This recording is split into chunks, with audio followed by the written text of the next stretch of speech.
time jump prediction video. It goes over what looks like it's going to happen in the time jump and kind of gives you the predictions so that when you do your time jumps, you can try to affect it and shift it in the ways you want to affect it. Everybody should know at this point that things are looking really bad for Roekron. That was pretty obvious at the end of the season with the army of the Starless Night coming out of the north and completely taking over almost all of Roekron. I'll post a map below to show you what they controlled at the end of the season, which is most of the entire region. It's real bad news for everybody in terms of the control. The army of the Starless Night, if you don't know, seems to be a fairly evil and initially extremely destructive army. Used a lot of Morganti, a lot of the beings that they had with them had Morganti claws, and so they rapidly took over most of Roekron in just they took up the north. It took them several months to get most of the top north area, but then over the summer they completely took over the rest. So there's very little of Roekron, what we would consider Roekron, a culture left at the end of the season. So we have a big uphill climb here for characters trying to get us out of this situation. Now, fortunately, a few things happened at the end of the season which shifted the power control of the army of the Starless Night. A lot of the Morganti they were using disappeared. Some of it also, just the way that they operated, the way they were taking over, the sort of the merciless kind of killing style they have shifted a little bit towards the end, and they started to be more into a kind of control system. Now, one of the effects the army of the Starless Night seems to have is that they seem very effective at converting groups. So when they move into a region, as they come in, kind of this big storm kind of comes with them. It's a cloudy, overcast kind of that comes with them. It's been snowing in those regions pretty much ever since they took them over. So we're in an ice age for Roekron, unless things change over this time jump. But looking at what I'm looking at, it looks like we're in kind of an ice age for most of Roekron. Because of this, a lot of the influence of the Army of the Starless Night seems to have been very coercive in that people tended to, rather than just get murdered by these forces coming in, to kind of go along with them and work with them. And then some of them seem to actually change the way they thought about things, like actual alignment shifts started happening in the midst of that takeover over the summer.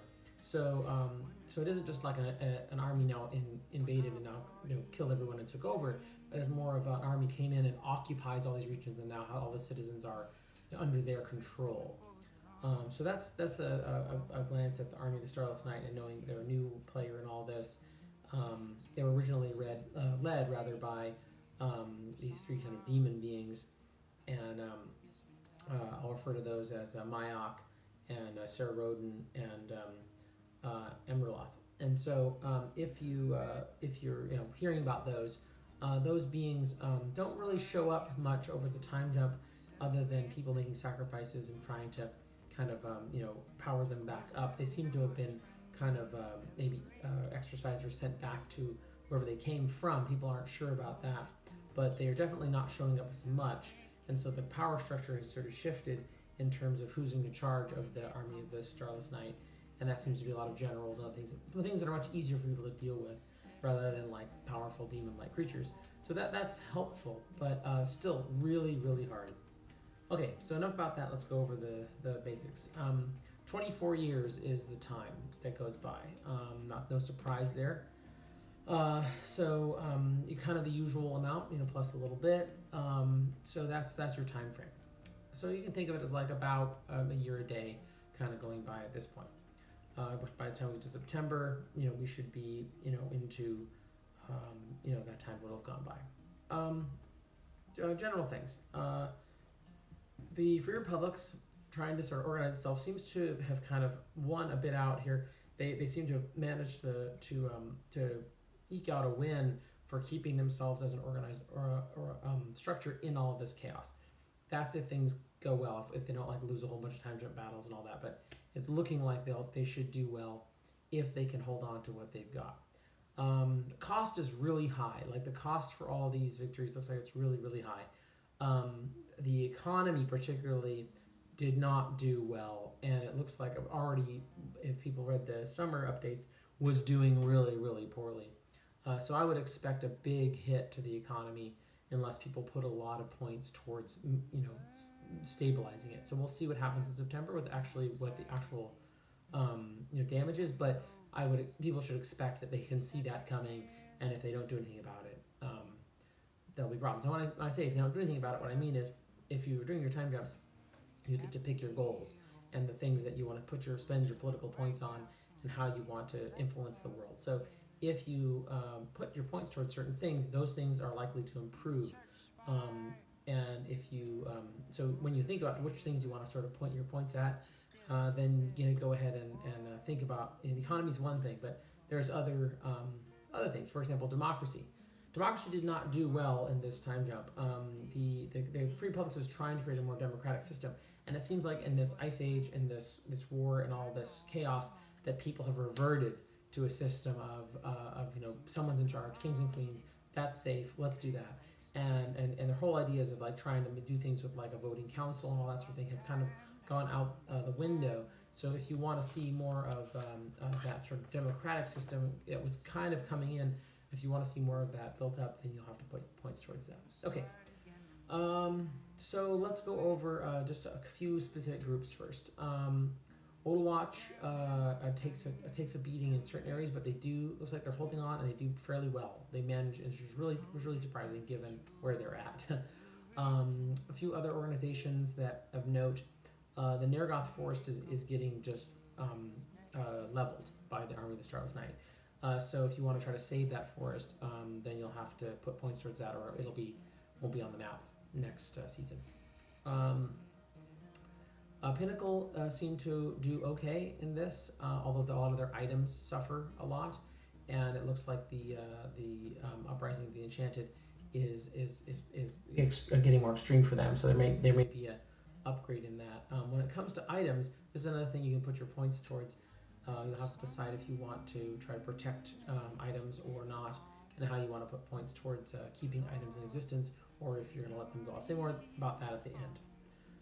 All right, so Astengrad seems to be having a similar problem. They're not doing very well, although they're also not really heard of a lot during this period. It seems that they've kind of distanced themselves from the whole Roekron effect. Wizard Trade Order gets kind of punched in the face by the Army of the Starless Night, and they don't do that well. But they also don't do horrific, so they'll probably still be around if they can manage it. Other organizations, Stormwatcher Tower has a tough time, but they managed to come out a little on top in terms of Temnor. Temnor seems to have gained a lot of political sway, which could be really bad. But it's a big trade for them. This looks like it's coming at a high cost. No big change to the Bandit Lands. They seem to be just holding on like they usually do.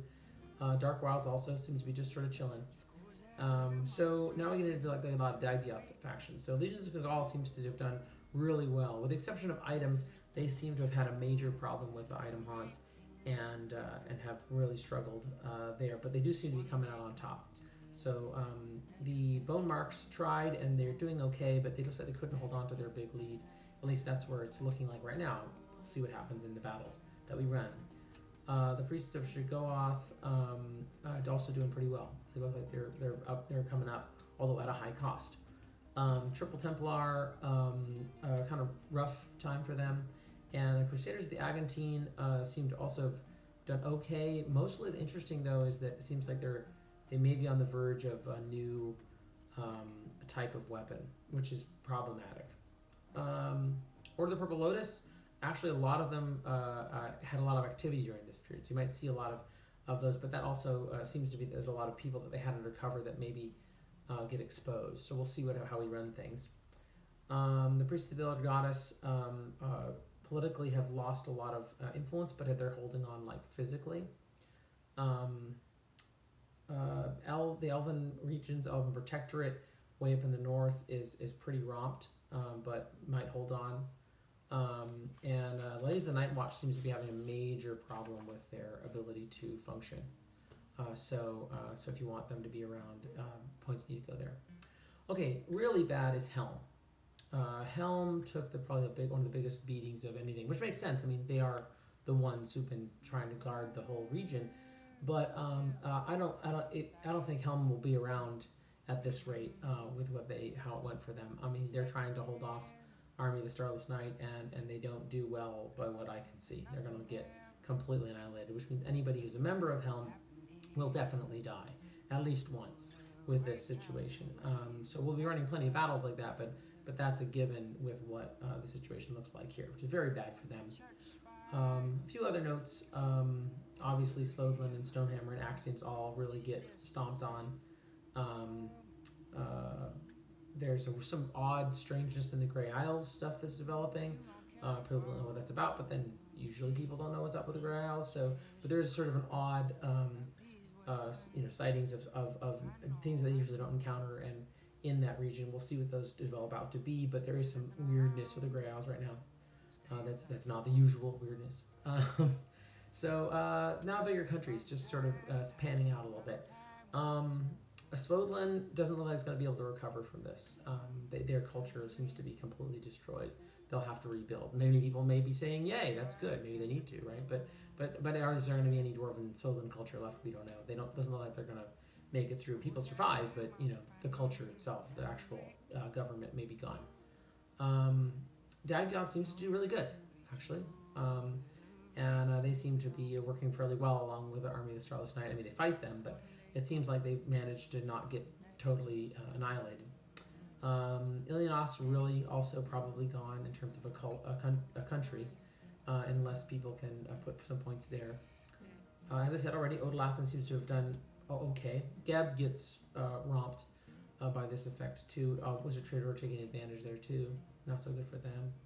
Enianion's all right. Stonehammer completely annihilated. Probably they won't recover unless somebody can really help them out there. They have a sort of one moment where they may be able to pull it through. We'll see. Hostor did all right. Amir really taken a beating from all this. They're going to be much smaller for sure if they come out of this. O'Reilly did surprisingly well, which is really interesting. They actually have really held on. It probably has to do with the Teriok effect, which you'll hear more about. Teriok, unlike Roekron, is going through what seems to be, if their time goes well, which is looking like a real golden age in terms of effects. I can't say too much about it because it's Tony's purview, but it is really positive for them, and I think that they're going to be a major game changer this coming season, and it may be that's going to affect things for Roekron in a really big way. We'll see. Blackspire held on, but probably will be much smaller. Same with Ion, and I already talked about Astrad and other places. Okay, so moving on down, Desnor gets really wrecked. They're really taxed a lot by Helm, and so while they do succeed in winning lots of wars, their military is completely exhausted. They have no real troops left at the end of the time jump, if this pans out. Sorconia did really well though, and they seem to have found having a real. They seem to have caught on with something about how their vows interact with magic and and it seems to be there's an uplifting of magic there. I'll get into more of that in the end. There was an odd effect with the Shabarax mist, the mist of Shabarax. It seemed like there was sort of like a civil war that kind of tried to happen where the old Mists of Shabarax tried to overthrow the Army of the Starless Night kind of control that's over it, and it just got completely crushed. It looks like that civil war was an utter failure, and they just got completely bodied. So I don't think we're going to see much movement there. It looks like the Mists of Shabarax will remain under the control of the Army of the Starless Night. Okay, now we're getting into specific people a little bit in case you want to know about who's doing well and who's not, and who you could probably help or not help. In terms of specific people that you might want to know about, it seems like there's some deaths in Pinnacle, and specifically, it's not necessarily clear all of them. Embercurious is really barely hanging on. With what it looks like I have here, I don't know that he'll survive the time jump without some points pushed his way. He has a lot of people that will do that without characters doing that. So, but even with everybody that will, it's iffy. At the very least, he's probably not going to be functional by next season. Not unless a lot of points went his way. He may be alive, but not very functional. So that's real bad news. And for this whole time jump, he's not functional and probably still won't be next season. So that could be real bad. Other things that you might need to know in terms of the other effects and people.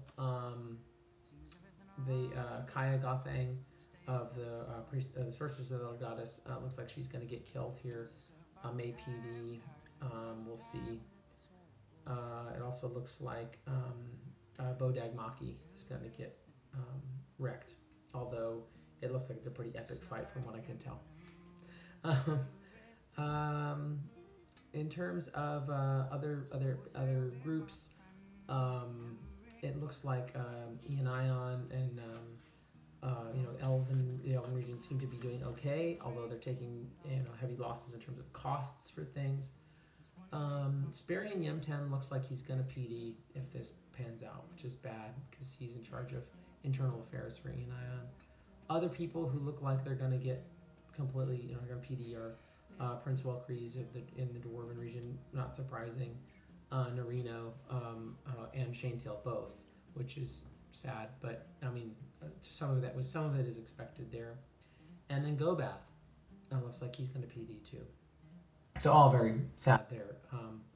But other people, surviving.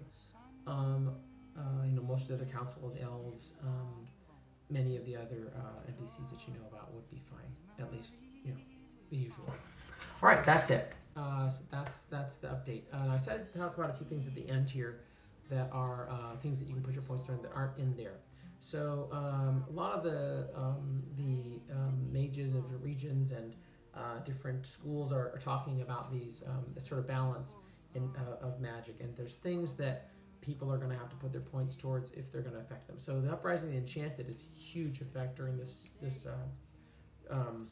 what I can't no other way to call it but a dark age. I mean it's a ice age and it seems to be a very, very dark age in this case. So if we call it a dark age, then the Uprising of the Enchanted seems to be really, really having a big effect on it.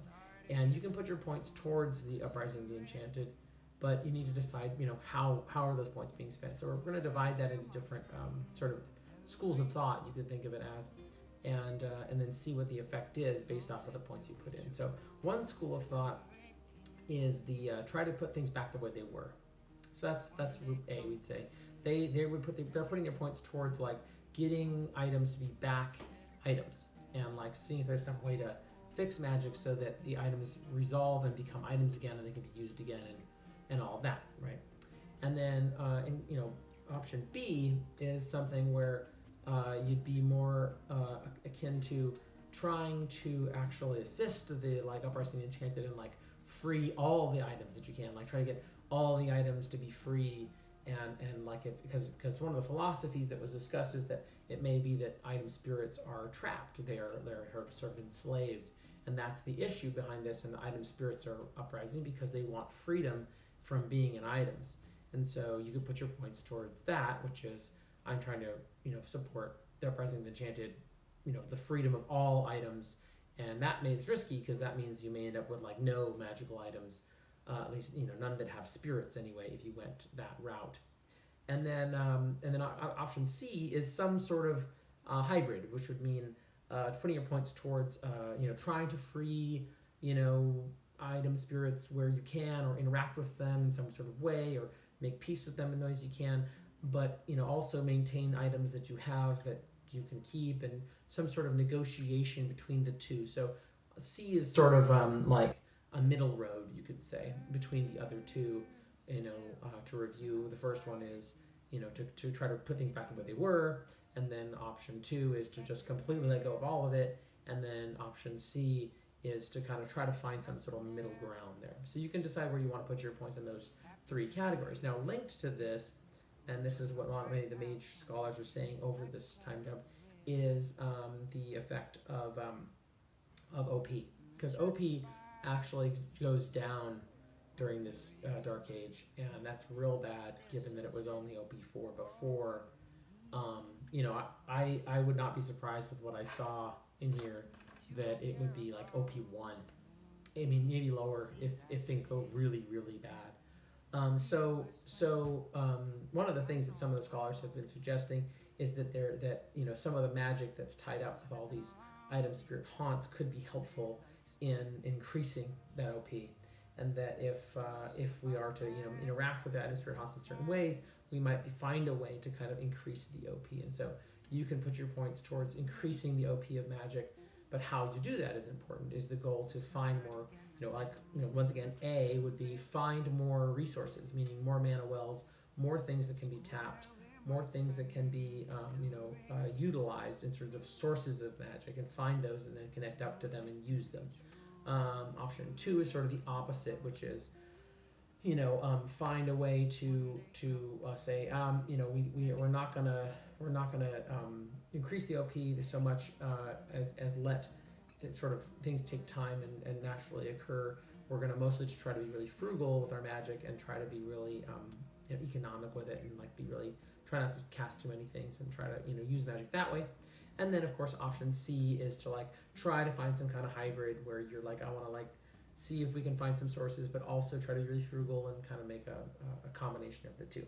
So that's something to put your points towards also. So when we talk about political points, we're not always talking about specifically political groups. We're talking about big, sometimes just concepts in the game that you want to put your energy towards. Now remember, this season you only have 6 characters that can do this. Those 6 characters are the ones who roll time jumps. Nobody else rolls time jumps, and that way their points are the ones that are counted. I actually calculate everybody else. I assume they're all doing their best to do what they can, and I assume that all their points are already calculated so that we don't have to have this extreme, you know, like, well, assuming you all just do nothing, it's going to be horrific. Like, I'm actually assuming that you're all already doing your best to keep the world together. Your points are where you're saying, see this spot, I'm going to go above and beyond there. I'm going to really push it there. So that's what that's about. So this is, I just read, assumes that you're already all doing all you can to make it the best place you can. So that's pretty rough. I think that's it in terms of details. A few interesting points that I think are worth pointing out that I think will help people in the decisions, that dragons are not around towards the beginning of the time jump. We don't see them much at all, but it does look like we might start seeing them again towards the end of the time jump. That there is some, so that's kind of one of those glimmers of hope, I guess you could say, is that even though there are no dragons that are seen for many years, towards the end it looks like we may start seeing them again, and that's positive. So that's a good development. All right, I think that's it. All right, I hope this was helpful, and I'll see you at the upcoming events. We have a lot to do.